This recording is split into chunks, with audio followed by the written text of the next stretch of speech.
Today, I'm going to be sharing with you, yes, you, random stranger on the internet, how you can improve your cosplay photography editing skills. Woo! How fun! Don't worry, I have my license.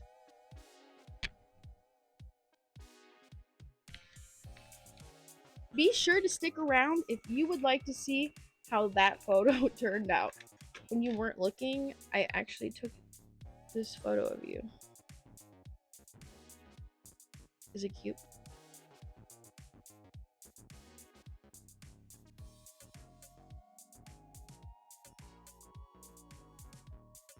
This is a quick disclaimer. Do not edit someone's photos without permission. Before we get into it, two small tips before we even get into the editing portion.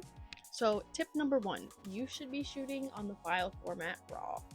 You have probably heard this lots of times, and it is very, very important that you do so to in case you overexpose or underexpose, it is way easier to salvage an image if it is in RAW because all of the data is there.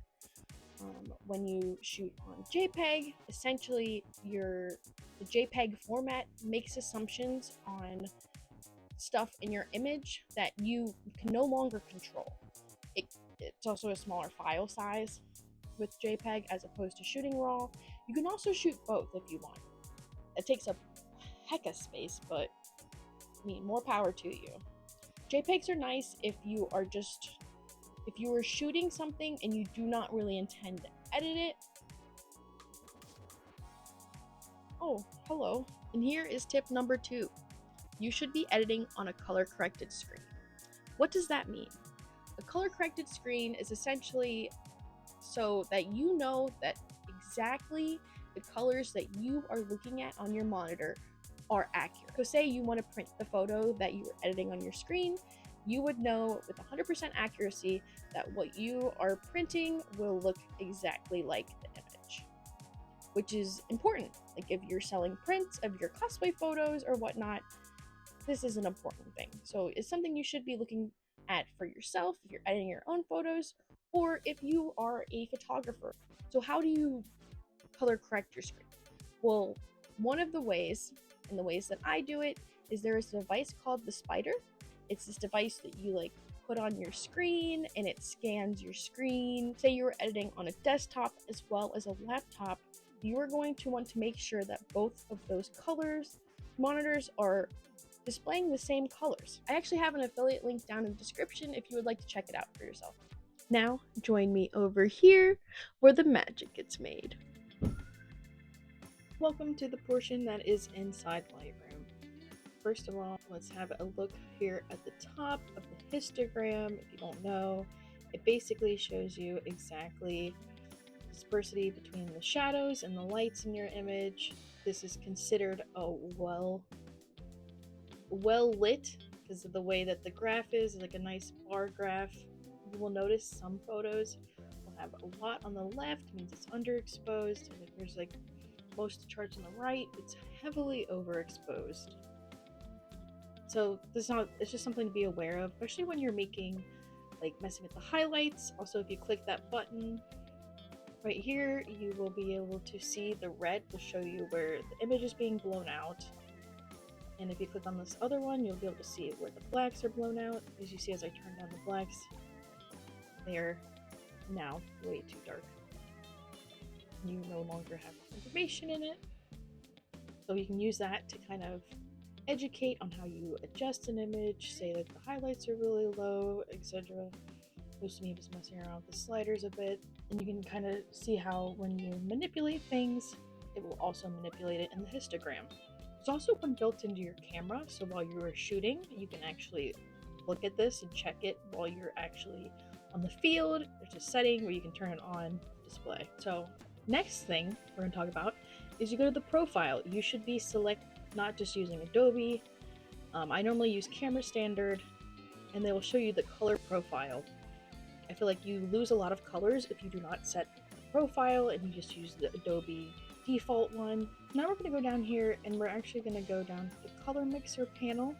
If you've ever wondered how people isolate specific colors, this is one way you can do it.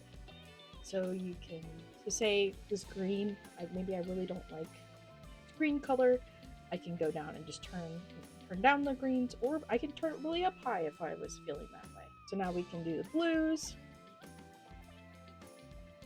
or we can turn down the yellows. Kind of like the vibe of that for this photo. Another thing you could do is you could actually just turn down all the colors. Sometimes I like to do that, and then maybe I'll crank up a few and kind of see how they mix. And one thing you should know is you should not be doing color grading on temperature. That panel should be for, basically you want to color correct in your temperature panel. This is one of the secrets, not secret, but one way, the whites of the eyes are normally like a neutral gray color. So it's a good option if you need something to start out with. It's really wonky. Now we'll go down to the color grading panel. So the bottom left one will show you the shadows, and you can see how it's kind of manipulating all of the shadows and the color of the shadows. And the eye thing is nice because you can kind of directly see, and you see it in the highlights. I did a little bit more blue toned. It can get a little weird, especially like in the arcade lighting. Things get a little wonky. This one's still technically well exposed. You can see though that the darks, there's a lot more blacks in the image. Makes sense because the arcade's pretty dark. You got to start with a clean palette so then you can mess around with colors. Otherwise, things get weird and it can get messy. And here I am messing around with the color grading again. Yeah, you can see you really like, that's how you get those kind of really stylized looks, which can be fun though. So I think it's fun to mess around and play with the color grading panel. The top one's midtones as well. For whatever reason, I just did not feel like messing with the midtones when I filmed this. And then I like to turn the shadows up a little bit on that and then the highlights down. Otherwise, it can be hard to really see. And then sometimes you might have to go back up to the top and mess around with the thing again now that you've messed with the color grading. But a lot of it is just messing with sliders. I normally start at the top and I kind of go down when I'm editing stuff. If you have two images that have very similar lighting, like these are both in the arcade, you can go select them both and then you go to the sync, and then you'll go down, and they actually recently added this thing called modified. So it will automatically select all of the things that you've modified before, and then you can actually go in. So say I didn't want to change the white balance because I already corrected the white balance on the other photo. So there you go. You hit sync and now the other photo is all good. And it's very similar, and it's kind of, sometimes it's not perfect, so you should check it. And you might have to modify it, but at least you have a good head start on your next image. So this can be great if you shoot in very similar lighting setups. Arcade photos typically will have a lot of, since it's very dark, you'll have to have like a larger, higher ISO typically. You can go into the manual noise reduction. There's also other noise reduction tools, but I just turn that up a little bit. So there is this thing called chromatic aberration, which is essentially, it will do this little purple. If you look in really close, you see the little purple. It's kind of like fringe. If you select it, it will go away with that little dropper tool. It's in the lens correction tab, and then you can hold it. You're gonna see how it goes away. There are some issues with this. While this normally will work, if the costume or any parts of the image are purple or blue, it will be affected. So do be aware of that. So we're going to turn this off just so we can see it again. And you will come in and take the paintbrush tool, and you will paint over exactly the areas where this is happening. You'll see me painting it over.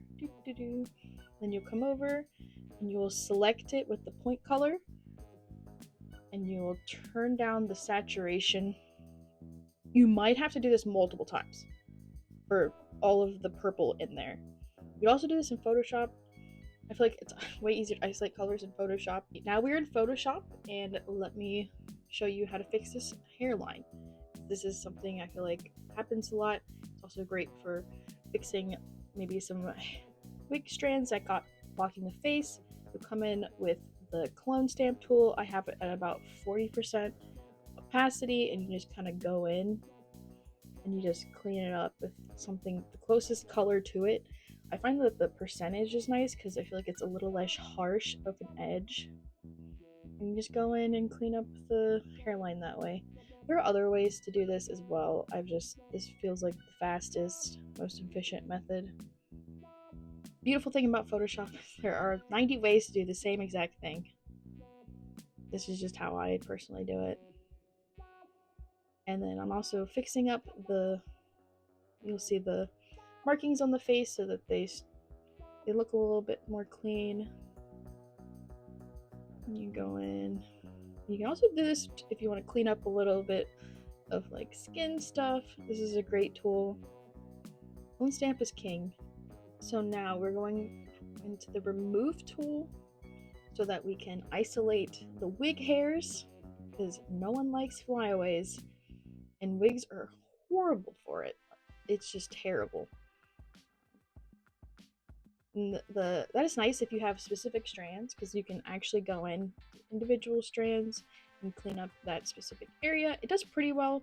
It's not perfect. Sometimes you can also go in with the clone stamp tool to do something. I find I have a hierarchy of things or tools that I use in order of what's the fastest, and I go down the list, because there are some that are like great control and you will be able to fix the image. It's just time consuming.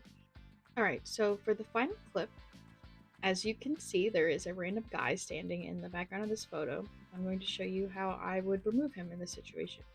So I'm taking the lasso tool and I'm cutting out the front portion of the machine that's in front of him. I'm going to copy it, paste it, going to edit, transform, flip horizontal so it's flipped. And I'm actually going to try my best to place it back in so it kind of looks like a continuation of the machine instead of like a jarring person standing in there. So this actually works pretty well, like better than I anticipated. This is a hit or miss. You also have to think that people are not looking at close to your image as you might be, so you might be a little more critical. But at a quick glance, most people won't notice things if you have them fairly well hidden. So now we're going in with the eraser tool to clean up the edge of this so it blends better and there's no harsh cuts, as you see. I turn down the opacity and the flow pretty well when I go in to make these kind of adjustments, just so it looks believable. Now I'm going in with the clone stamp, and I'm going to try and, to the best of my ability, recreate this kind of front. I know it's not going to look exact, but it is what it is. There's only so much you can do when you're shooting at cons. It's not okay to like be like, hey, can you get out of the back of my photo? It's not fun. You want other people to enjoy their con experience. So that's why you just gotta get good and get really good at editing people out. That is what I have been doing. I've been editing in the stupid arcade for years. Learned a lot of tricks like this one. And now here I am. I'm going back in and I'm adding another light bar, because if you looked at the side of the image, it also continues, because I think it's like a square, maybe like a weird shape. I don't know. But it doesn't really matter. It doesn't have to be realistic, because when you think about it, people are just seeing the photo. Maybe they aren't there. I don't think most people know exactly what locations of the arcade machines are in or what they look like, so don't take it too serious. And honestly, it's looking pretty good. That little green spot was bothering me. It looked a little jarring. But there you go. I feel like you can't really tell, and if you can, it's because you know that we went and manipulated it. It looks a lot better than a random guy just standing there. But let me know if you had heard some of this stuff, because some of these tips I feel like are just not covered or talked about. Oh yeah, I don't know if you can see this, but there's my photo. Is it cute? My next event is going to be GalaxyCon Columbus, where I'll be filming my second CMV there. You can actually check out my first CMV down below. If you are interested in starting your own cosplay photography journey, check out my foolproof guide up here. I mean, what else could you want? Hmm.